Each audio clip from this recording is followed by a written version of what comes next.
Olá, vamos a mais um capítulo? Estamos lendo, para quem está chegando aqui agora, estamos lendo a última grande lição de Mitch Albom. Hoje o capítulo é O Professor, segunda parte.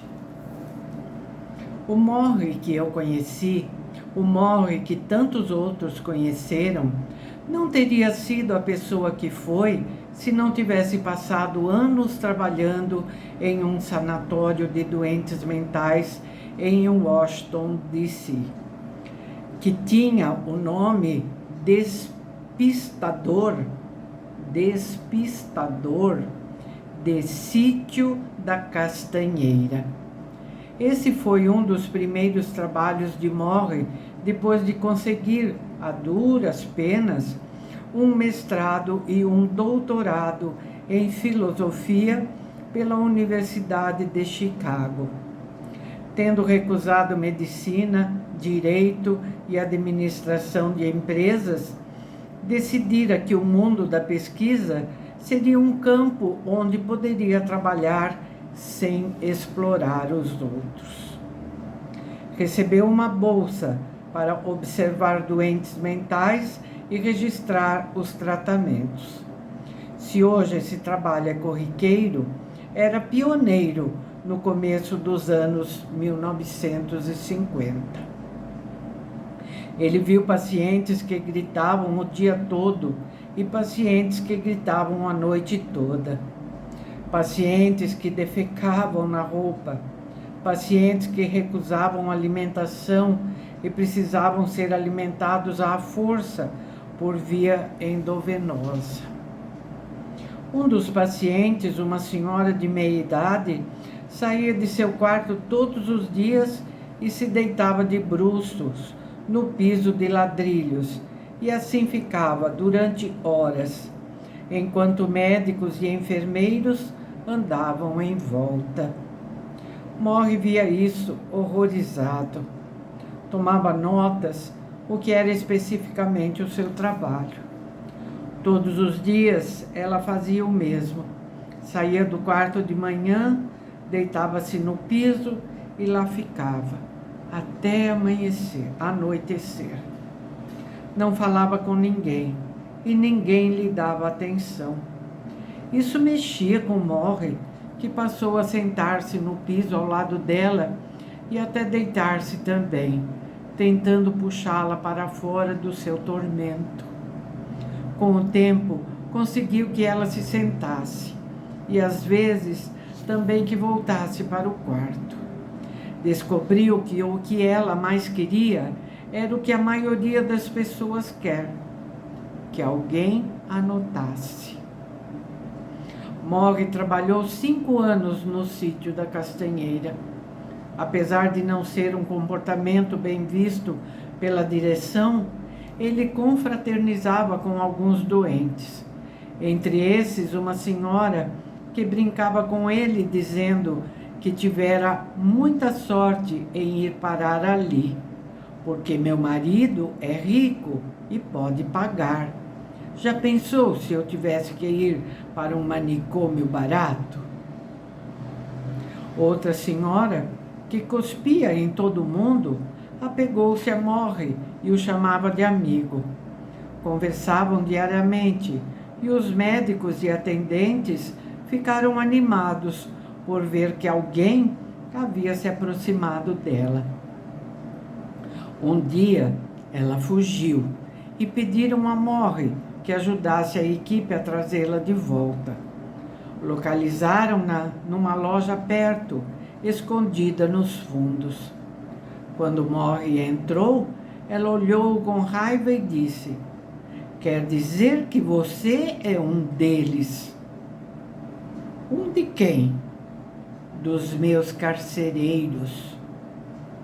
Morrie notou que os pacientes, em sua maioria, eram pessoas abandonadas e esquecidas, tratadas como se não existissem, e eram carentes de compaixão, sentimento que médicos e atendentes evitavam demonstrar. E muitos pacientes eram originários de famílias ricas, mas a riqueza não lhes proporcionava felicidade nem bem-estar. Foi uma lição que Morrie jamais esqueceu.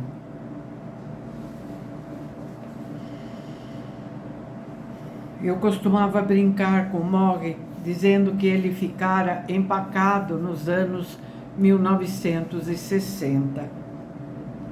Ele respondia que eles não foram tão ruins comparados com a vida de hoje. Depois do trabalho no sanatório de doenças mentais, ele foi para Brandeis, bem no fim dos anos 50. Em poucos anos, o campus virou um viveiro da revolução cultural. Drogas, sexo, racismo, protestos contra a guerra do Vietnã. Abe Hoffman frequentou Brandeis, Jerry Rubin e Angela Davis também. Nas classes de Morrie, havia muitos estudantes radicais. Isso em parte porque, em vez de simplesmente ensinar, a Faculdade de Sociologia se envolveu. Era radicalmente contra a guerra, por exemplo. Quando os professores souberam que os alunos que não mantivessem determinado padrão médio de aproveitamento poderiam perder a condição de estudantes e ser convocados para o serviço militar, decidiram não atribuir notas. Se vocês não derem notas a esses estudantes, todos serão reprovados, disse a administração. Morrie descobriu uma solução: dar nota máxima a todos. Foi o que fizeram os professores. Da mesma forma que os anos 60 abriram o campus, abriram também a cabeça do corpo docente do departamento de Morrie, desde os jeans e sandálias que passaram a usar, ao conceito de sala de aula como lugar para se viver e respirar. Passaram a preferir debates a preleções, experiências a teorias. Mandaram estudantes ao Sudeste para desenvolverem projetos de direitos civis e a bairros decadentes para trabalho de campo. Foram a Washington participar de manifestações de protesto e Morrie sempre no ônibus com os estudantes. Numa dessas viagens, ele ficou encantado ao ver mulheres de saias esvoaçantes enfiarem amores perfeitos nos fuzis dos soldados. Depois sentarem-se no gramado e darem-se as mãos, tentando fazer levitar o Pentágono, sede do Departamento de Defesa.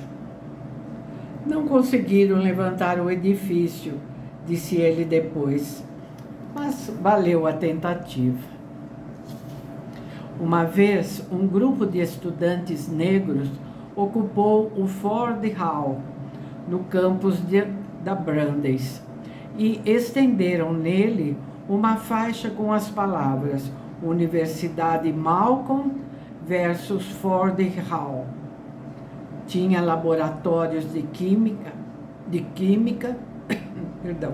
e alguns funcionários recearam que esses radicais estivessem fabricando bombas no porão. Morrie sabia que não. Sabia que se tratava apenas de seres humanos querendo sentir que tinham alguma importância. A ocupação durou semanas e mais teria durado se Morrie não tivesse passado perto do edifício e sido reconhecido por um dos manifestantes, que gritou convidando seu professor preferido a entrar por uma janela. Uma hora depois, Morrie saía pela janela com uma lista das reivindicações dos manifestantes. Levou a lista ao presidente da universidade e a situação amainou. Morrie foi sempre um pacificador. Na Brandeis, ele lecionou psicologia social, doença e saúde mental, processo de trabalho em grupo. As suas aulas tinham pouco do que hoje se chama aptidões profissionais e muito de desenvolvimento pessoal. Por isso, estudantes de administração e de direito hoje talvez considerassem Morrie um professor ingênuo. Quanto em dinheiro os alunos dele poderiam faturar? Quantas causas memoráveis poderiam ganhar? Por outro lado, quantos estudantes de administração ou de direito visitam seus ex-professores quando deixam a universidade? Os alunos de Morrie o visitavam sempre. E nos últimos meses de sua vida, centenas de ex-alunos o procuraram. De Boston, de Nova York, da Califórnia, de Londres, da Suíça, de escritórios de grandes empresas e de programas escolares de cidades do interior.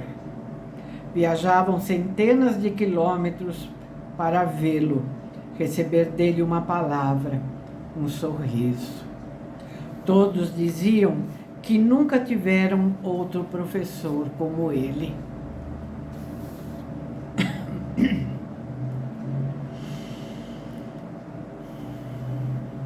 Ao mesmo tempo em que continua visitando Morrie,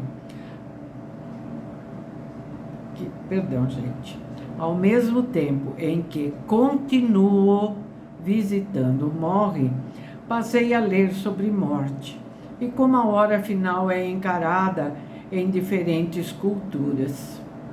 Por exemplo, no Ártico norte-americano, vive uma tribo que acredita que todas as coisas que existem sobre a Terra têm uma alma em miniatura na forma do corpo que a abriga.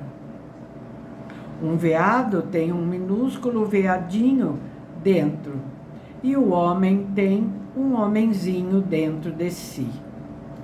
Quando o ser maior morre, a miniatura dele continua viva.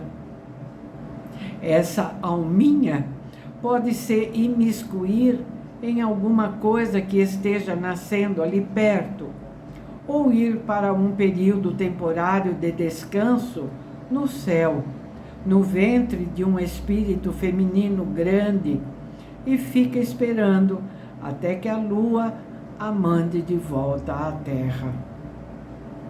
Às vezes, dizem, a lua está tão ocupada com as almas novas do mundo que desaparece do céu. É por isso que temos noites sem lua. Mas a lua sempre volta, como acontece com todos nós. Essa é a crença deles.